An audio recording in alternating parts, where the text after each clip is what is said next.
Hello, welcome back to Fred in the Shed, and we're not up in the Radio Shack, makes a change. We're at the computer for this video. Now then, the Radioddity QT-80, a fantastic update of the old CRT 9900, completely new board in this radio, completely new operating system. But one thing I did say I was going to do when I reviewed the radio was I was going to show you how easy it is to program the radio via your computer. Haven't done that because, to be honest with you, mine arrived pretty much programmed how I would like it, but did say I'd show you.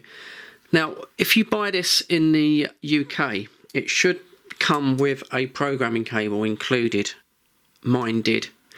I'm not sure how long that deal's going to be on offer for, but not to worry, these cables are pretty cheap, and I'll show you how to get one in just a moment.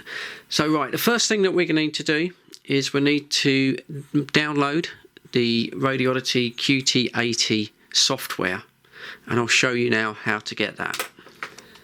So first thing you want to do is go along to the Radioddity website, track down the QT-80 10 meter radio, and then if we scroll down here, we'll see items bought together. If you need a programming cable, if you didn't get one with your radio, this is where you can purchase it from. Like I say, it's not expensive, £15 plus a little bit of postage. You're going to need the genuine cable though, because it has an older style USB socket there at the end, so you're definitely going to need the older style cable. So assuming that you've got the cable, then we're looking for this section here, which is downloads. All of the models here that you can buy on the Radioddity site are included, but of course we want the QT-80, and there it is under the HF series. And there you go. So from here you've got the programming software we're going to use. You do have a program cable driver. It's a prolific driver, which is handy if you've not got it. And then you've got the user manual on PDF format. So anyway, you want to go ahead, download the software. That will zip away. When you install it, you might get an occasional Windows warning because it's not a qualified Windows program. Just, you can ignore that and carry on. Anyway, let's open up the software and we can go from there. So when you download the software, it should create you a desktop icon, and this is what it looks like. Next, we simply want to plug the program lead into the back of the radio. It's an old style USB connector and it only goes in one way. Make sure it's pushed all the way in. I tend to leave my radio switched off at this stage. I don't know if it makes any difference, but anyway, now we can plug the other end of the program lead into the computer and listen for that Windows sound, and then we unplug it, put it out again. So you want to hear that Windows sound. That lets you know that the prolific driver is working. If you don't get that Windows sound, you might have an issue. Go back to the Radioddity site, make sure you've downloaded and installed that Windows driver. It just disappears into the ethos, you never see it again. But if you get that noise, you know that it's working. Okay, right, now I'll go ahead and switch on the radio. Nothing will change on display at this stage. We'll still have the frequency and everything. Right, I'll take you to a screenshot now and I'll show you how easy it is to read from the radio. Now, it should work straight out of the box, but I'll just take you through a couple of steps. You might just want to go to setup here on the screen and just check the COM port. Have a scroll down. It is only showing one COM port that is active, so that's COM port 12 on my computer. You don't have to do that, but it's not a bad idea. Okay, then we go to program, and then we can read from the radio. It just asks us if you want to do that, and we go yeah. And there we go. The radio itself, if you look on there, you'll see that it's changed. It's now showing PC mode. and the display has gone a kind of purple white. Again, if you're not seeing that, maybe the driver hasn't properly installed. Right, join me in a second when this is downloaded, because it takes a while. Right, as we can see now, it says PC end on the radio, and everything's been downloaded. So first we can check, if we look at the selected HF band there, this is how you can wideband a radio without using the keys on the radio. We've got ours currently set for HF, 24 megs to 30. If we went into ham mode, that would turn it back to a 10 meter radio, which you might want to do, but we're on free band at the moment. We can now look at our bands here. So if we open this up, obviously A, B, C, D, all the way to O. Then we've got our memory channels there, and then the VFO mode. Now it depends how your radio was shipped. I was quite fortunate. Mine on band A, these are all our channels here. Mine was already programmed with the UK FM. Not quite sure if that was just chance or they did it for me because they knew I was reviewing the radio. But these are all the frequencies here. And over this side you can see the emergency channel buttons here. Channel 9 on AM and the emergency button 2. I can change that if I want. It's not if I want to. So for example, so let's say emergency mode, we can change that to FM. And change that to FM because that's what we'll be using in the UK. Now there's lots of other information of course on here. You want to be a bit careful that you don't end up hitting these by mistake. So you've got the privacy codes here. It's quite useful if there's two of you and you don't want to hear anyone else's transmission, but if you turn these privacy codes on, you really won't hear any other transmission, so you'll think the radio's deaf. And they're basically all there. And then you've got all the other functions of the radio that I've got switched off currently at the moment. And scanning and all the rest of it.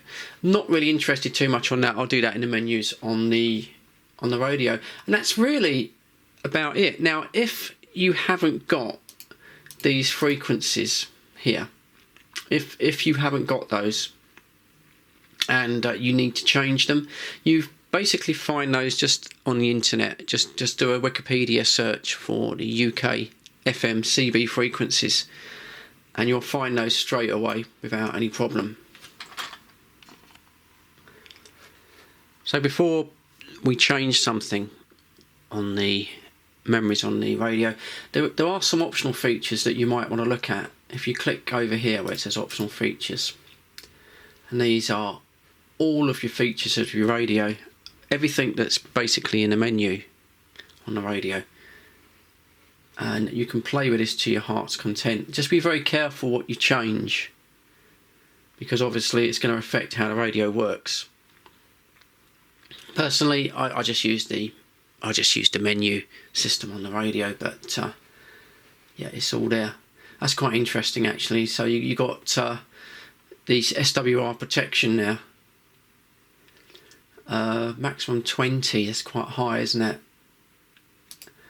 So I'm going to change that. I'm going to change that to I'm going to change that to 7. I don't want SWR high of 20, so I'm going to change that to 7, so that hopefully will protect the radio. Everything else I'm going to leave.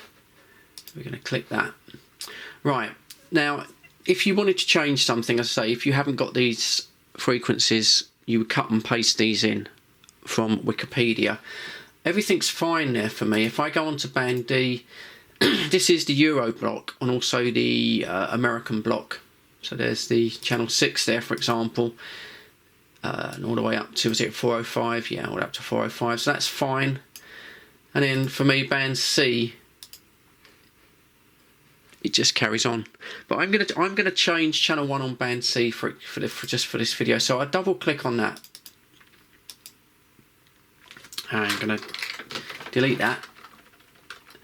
And we're gonna type in 27.305. So that would be our 305. And it automatically puts the 2 zeros on, and then channel 2. Again, double click it. press delete. 27.555, the triple nickel channel. Enter. And there you go. So I'm just changing those two just for the sake of the video. But okay. Alright. When you're finished playing about, then it's just a simple case of going back to where it says program, and now you want to write to radio, and it'll ask you if you want to write to radio, and you click OK, and then away it goes. It takes a little while. It's quite a lot of memories to put into the radio, of course. And that's basically about it. Keep an eye on the radio on the bench and you'll see the display change when it's complete. So yeah, we'll come back when this is completed. So there we go then. It now says PC end and we know everything's completed, and you simply turn the radio off, disconnect the USB cable, turn the radio back on again. It takes us right back to where we were before. So it looks like nothing's changed at this stage. What we want to do now, we're going to put it into channel mode. So we hold down the band button there. There we go, channel mode. And that's gone straight into band A.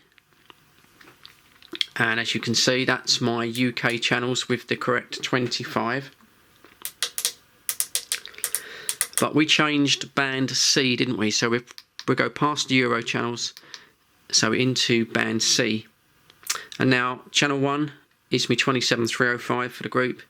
Channel 2, 27555 for the triple nickel.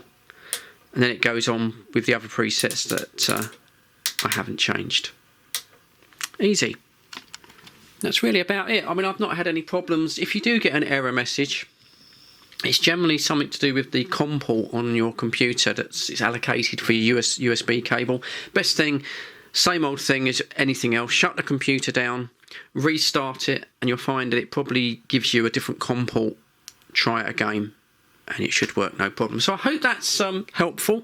So you can now program your QT-80 to all of your channels as you want them.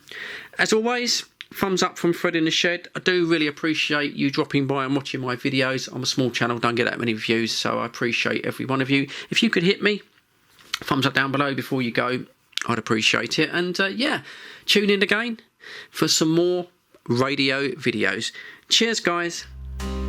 Fred's in the shed where the magic unfolds. Fred in the shed with his trusty CB. He's a friend to the lonely on a frequency.